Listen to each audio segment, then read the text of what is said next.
सुबह 5:30 बजे उठना, 6:30 बजे फ्लैग होस्टिंग करना और 7:30 बजे पैदल निकल जाना 24 किलोमीटर रोज़।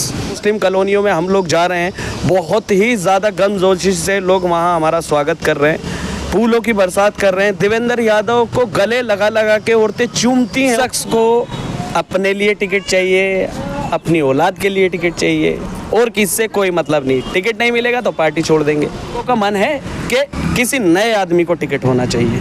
अगर शिबली भाई किसी नए आदमी को टिकट होता है तो ये पार्टी के भी पक्ष में होगा और बहुत मजबूत होगा। विधायक साहब की वीडियो देखी 2 दिन पहले कि 2 महीने में ओखला को हम संवारेंगे, सजाएंगे। 10 साल किसने रोक रखा था?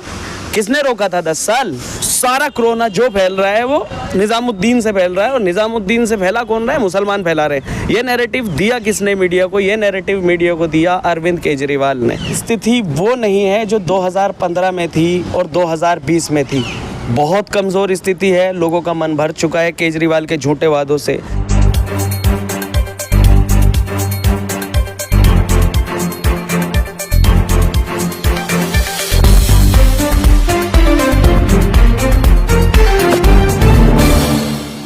दोस्तों, अभी हमारे साथ कांग्रेस के नेता मसूद आलम हैं। इनके साथ 2 खास बात है, इसलिए मैं इनका इंटरव्यू कर रहा हूँ। पहली ख़ास बात यह है कि पिछले 64 साल में पहली बार ऐसा हुआ है कि एक मुसलमान पटबरगंज से यूथ कांग्रेस का सदर बना है। जी हाँ, मेन कांग्रेस भी, यूथ कांग्रेस भी, पटबरगंज जिला का कोई भी सदर अब तक कोई मुसलमान नहीं बना था पिछले 64 सालों में, ये मुझे बताया गया है। तो वाकई में ये बहुत ही ख़ास बात है।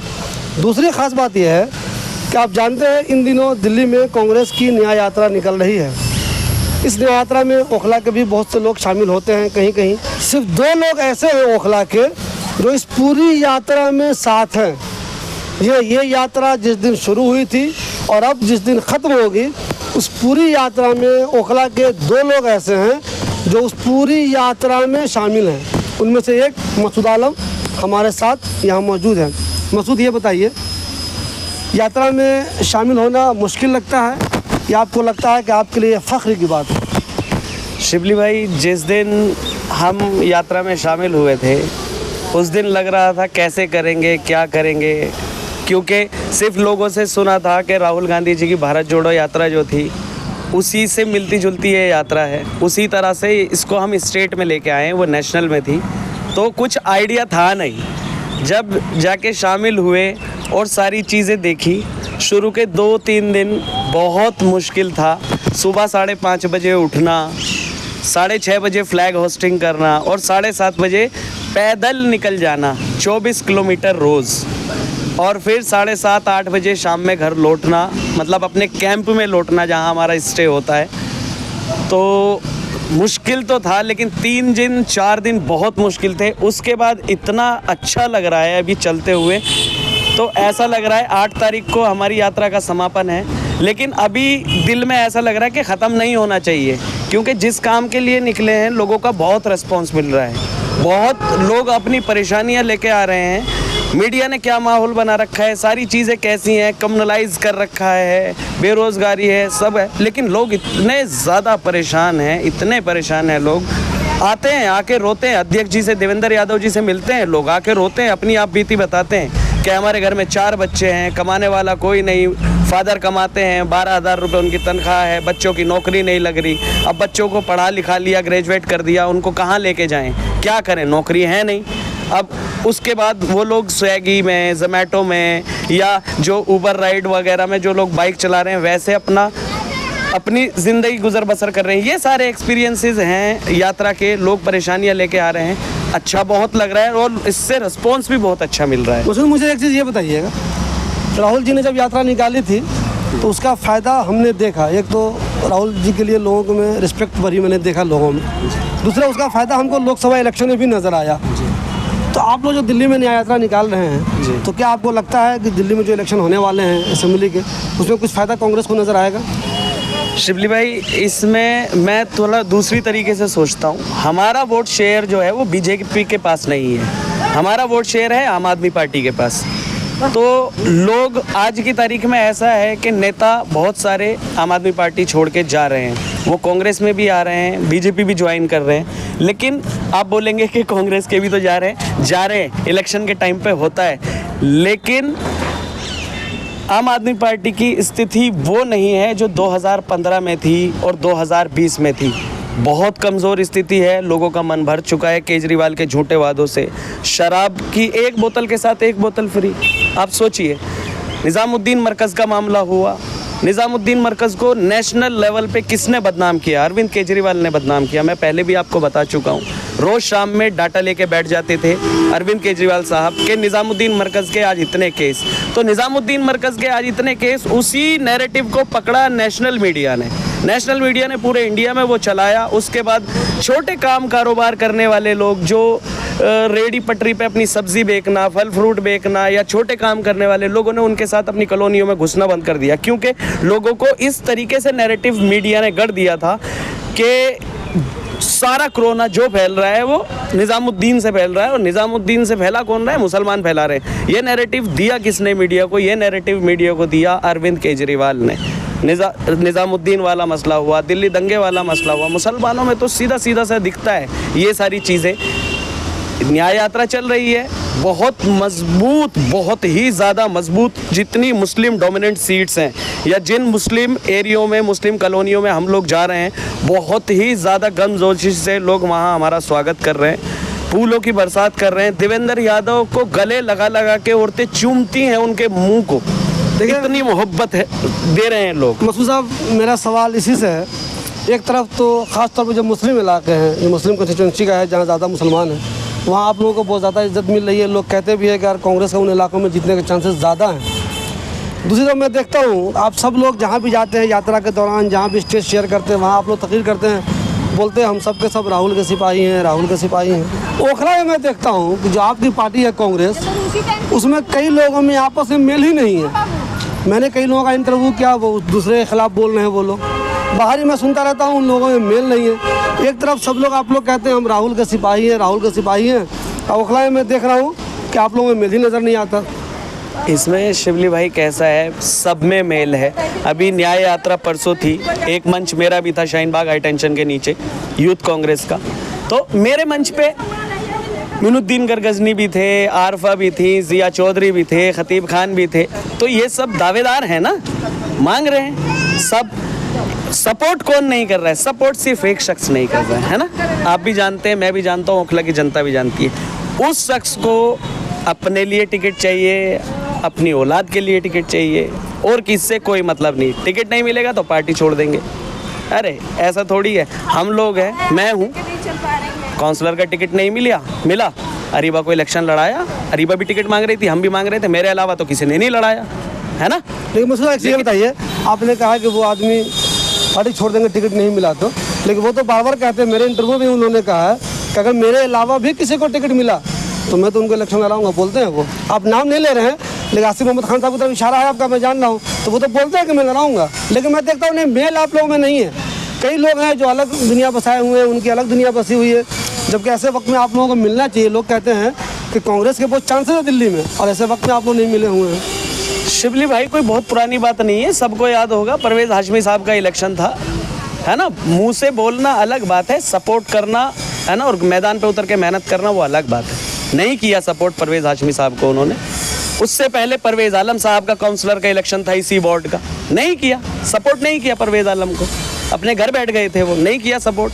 तो पार्टी किसको टिकट देती है, आपकी लॉयल्टी वहाँ दिखती है। आप जाके लड़ाओ ना मैदान पे। 39 दिन हमने कैसे लड़ाया, हमारी बहन लगती है रीबा, हमने कैसे लड़ाया। अब क्या हाल है इलाके का देख लो आप, कितना बुरा हाल कर रखा है ना। अभी विधायक साहब की वीडियो देखी 2 दिन पहले, कल ही देखी, 2 दिन पहले भी नहीं, कि 2 महीने में ओखला को हम संवारेंगे, सजाएंगे। 10 साल किसने रोक रखा था, किसने रोका था 10 साल? 10 साल में क्या बनाया ओखला को? पूरे ओखला को डस्ट का अंबार, हर आदमी फेफड़ों से परेशान है, अपने सांस की बीमारी लेके डोल रहा है, नहीं है परेशानी? आप बताइए, ये हाल है ओखला का। किसके पास है 10 साल से विधायकी ओखला की? 2 महीने में हो जाएगा सब कुछ, और कर देंगे तो पहले से क्यों नहीं किया, अभी क्यों, इलेक्शन के टाइम ही क्यों? इस तरह की चीज़ें हैं। तो इस बार लोगों का मन है, बहुत घूम रहा हूँ मैं भी इलाके में, अपने चुनाव में भी घूमा, 1 महीना मेरा चुनाव चला, उसके बाद न्याय यात्रा में भी दिल्ली में घूम रहा हूँ, है ना, ओखला में भी आता हूँ, बीच में छुट्टी मिलती है आता हूँ, देखता हूँ। तो लोगों का मन है कि किसी नए आदमी को टिकट होना चाहिए। अगर शिवली भाई किसी नए आदमी को टिकट होता है तो ये पार्टी के भी पक्ष में होगा और बहुत मजबूत होगा। मैं दावेदार नहीं हूँ, लोग मुझे बोलते हैं आप जिला अध्यक्ष हैं यूथ कांग्रेस के, मैं दावेदार नहीं हूँ, मैं टिकट नहीं मांग रहा और मैं आने वाले 20 साल टिकट नहीं चाहिए मुझे विधायकी का। ये मैं आपसे हाथ जोड़ के बोल रहा हूँ, मुझे नहीं चाहिए। मुझे पहले नीचे लेवल पे काम करके देना है, उसके बाद ऊपर बात करेंगे। अपना पहले नीचे डिलीवर करेंगे, फिर बाद में ऊपर देखेंगे।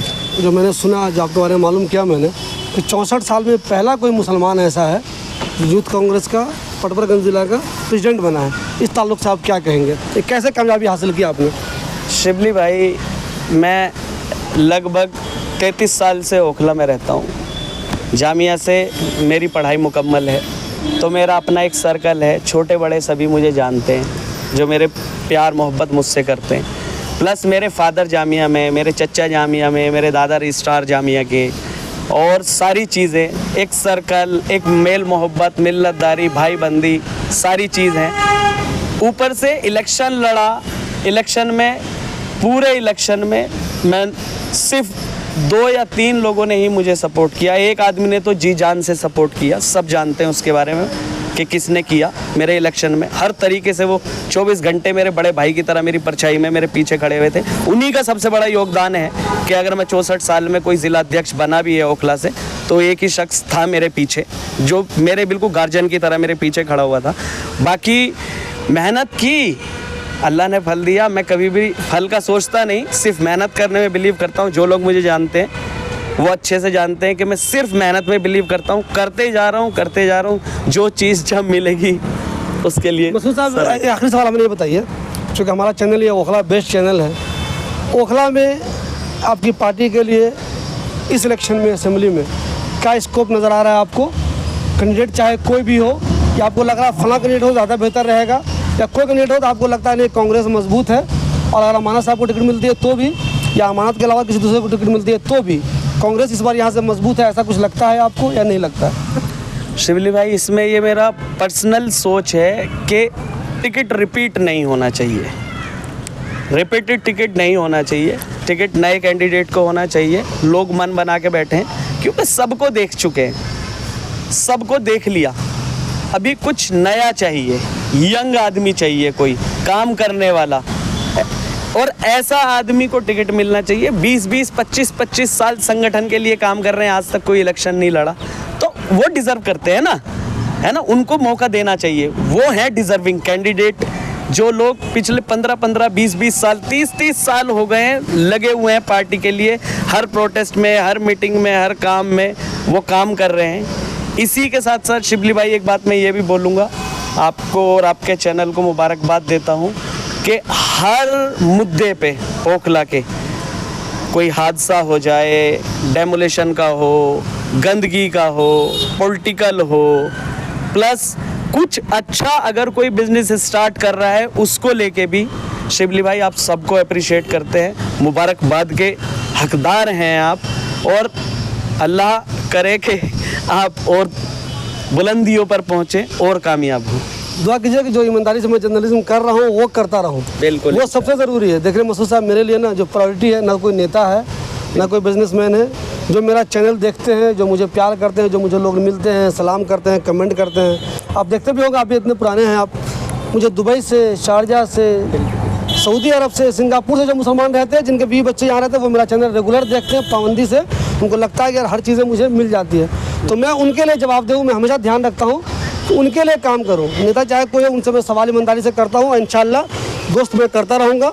मुझसे कहीं कोई चूक होती है तो बताया कीजिए कि आपसे फला जगह चूक हुई है, आपने कुछ बेईमानी कर ली है। मेरी कोशिश होती है मैं ईमानदारी से, चाहे कोई हो, छोटा नेता हो, बड़ा नेता हो, बीच वाला हो, मंझला हो, सजला हो, या किसी तरह क्राइम हो, छोटा क्राइम हो, बड़े लेवल का क्राइम हो, चूँकि मैं एक प्रोफेशनल जर्नलिस्ट हूँ, तो मेरी कोशिश होती है कि ईमानदारी से मैं जर्नलिज्म करता रहूँ। मसूद साहब, मुझे एक आखिरी सवाल बता दीजिए, आप लोग आपस में कांग्रेस से मिल के इलेक्शन लड़िएगा, चाहे कैंडिडेट कोई भी हो, या फिर बढ़ जाइएगा आप लोग? शिवली भाई, अगर टिकट नए को होता है, मैं बिल्कुल ईमानदारी से अल्लाह को हाजिर नाजिर करके बोल रहा हूँ, अगर टिकट किसी नए आदमी को होता है तो 99% कांग्रेस उस आदमी को इलेक्शन लड़ाएगी। आप देखिएगा ये। अगर बाकी टिकट किसी को हो गया तो बाकी किसी को हो गया तो किसी आदमी की जागीर या विरासत नहीं है ना ये, नहीं, अगर कि उन्होंने दो बोला ही जगह टिकट बटेंगे। बाकी सब झोला उठाएंगे और कैसे होता है पॉलिटिक्स ऐसा नहीं होगा। इस बार तो नहीं होगा, आगे का पता नहीं, इस बार तो नहीं होने वाला है।